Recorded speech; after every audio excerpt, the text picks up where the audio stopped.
The pristine halls of the Galactic Council Station had never witnessed such silence. Ambassador HFY of the Altarian Confederacy watched through the observation deck's crystalline viewport as 37 human vessels materialized from hyperspace, their hulls bearing the unmistakable crimson stains of recent battle. "By the ancestors," whispered Councillor Vrek, his reptilian features pale with shock. "What have they done?" The human fleet hung motionless against the starfield, their ships a patchwork of hastily welded armor plates and scorch marks. The flagship, a massive dreadnought called Defiance, bore gashes along its flanks that told stories of desperate combat. Dark streaks ran down its hull like tears of iron and blood. The council chamber erupted into chaos as the emergency session convened. Representatives from 43 species filled their designated alcoves, their voices creating a cacophony of clicks, chirps, and guttural sounds that the translation matrices struggled to process. "Order, order!" The ancient voice of High Counselor Thanex boomed across the chamber. His species, the Keth Mori, had presided over galactic affairs for 3 millennia, and his authority was absolute. "The human delegation has requested immediate audience. Given the circumstances of their arrival, this session will proceed under emergency protocols."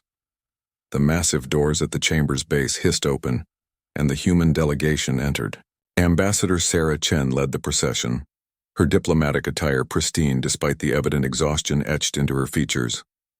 Behind her walked Admiral Marcus Rodriguez, still wearing his battle-stained uniform, and Dr. Elena Vasquez, the xenobiologist whose pale complexion spoke of sleepless nights. But it was the figure trailing behind them that caused several council members to recoil in their seats. Captain Jake Morrison carried a sealed containment unit, its biohazard warnings glowing orange against its metallic surface. "Honored councilors," Ambassador Chen began, her voice steady despite the weight of what she carried. "Humanity comes before you today not as aggressors, but as survivors. The blood on our ships is not that of conquest. It is the blood of necessity." Councillor Vrek leaned forward, his scaled features twisted with disgust. "You dare come before this sacred assembly with the stench of war clinging to your vessels?" "The Galactic Accords strictly forbid." "The Accords forbid unprovoked aggression," Admiral Rodriguez interrupted, his voice carrying the authority of someone who had stared death in the face and emerged victorious.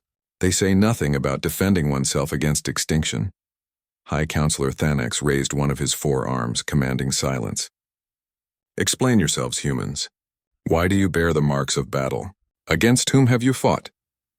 Dr. Vasquez stepped forward, her hands trembling as she activated a holographic display. The chamber filled with the image of a writhing, insectoid creature the size of a cruiser, its carapace glistening with an oily sheen that seemed to absorb light itself. "The Devourers," she said simply, "a species we encountered at the edge of human space 3 months ago. They consume everything, planets, stars, entire civilizations. They leave nothing but void in their wake." The chamber fell silent. Several council members who recognized the species began to back away from their positions. "Impossible," whispered Ambassador HFY. "The Devourers were destroyed eons ago. The combined fleet failed," Captain Morrison said, setting the containment unit on the chamber floor. "They're back, and they're hungry." He activated the unit's display mechanism. Inside, floating in preservative fluid, was a section of Devourer exoskeleton the size of a human torso, its surface still twitching with residual neural activity.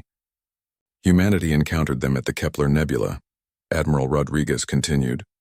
"They had already consumed the Helios system, all 7 billion Helios inhabitants, gone without so much as a distress call making it out. We stumbled upon their feeding ground by accident." The holographic display shifted, showing the aftermath of the battle. Debris fields stretched for light years.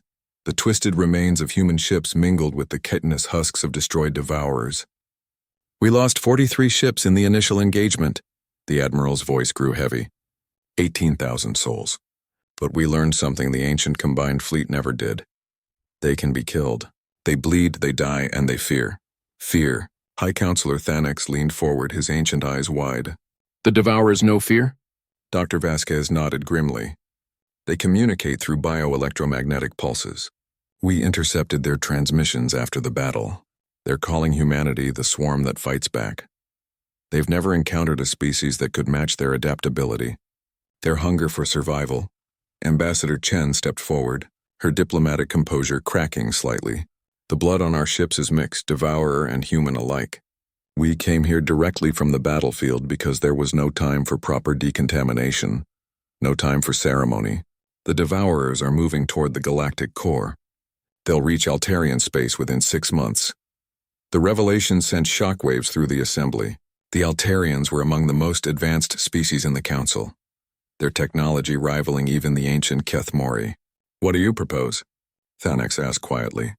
"War," Admiral Rodriguez said without hesitation. "Total war.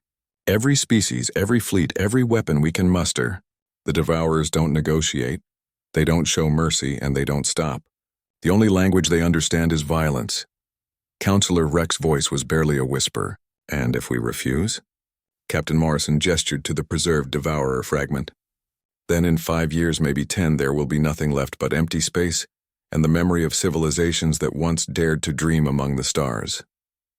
The chamber remained silent for long minutes. Finally, High Counselor Thanex rose from his throne, his ancient frame somehow finding new strength. "The Council will vote," he announced. "But first, Admiral Rodriguez, tell us, how many ships do you need?" The Admiral's weathered face broke into a grim smile. "Every last one, Counselor. And when this is over, we'll need more."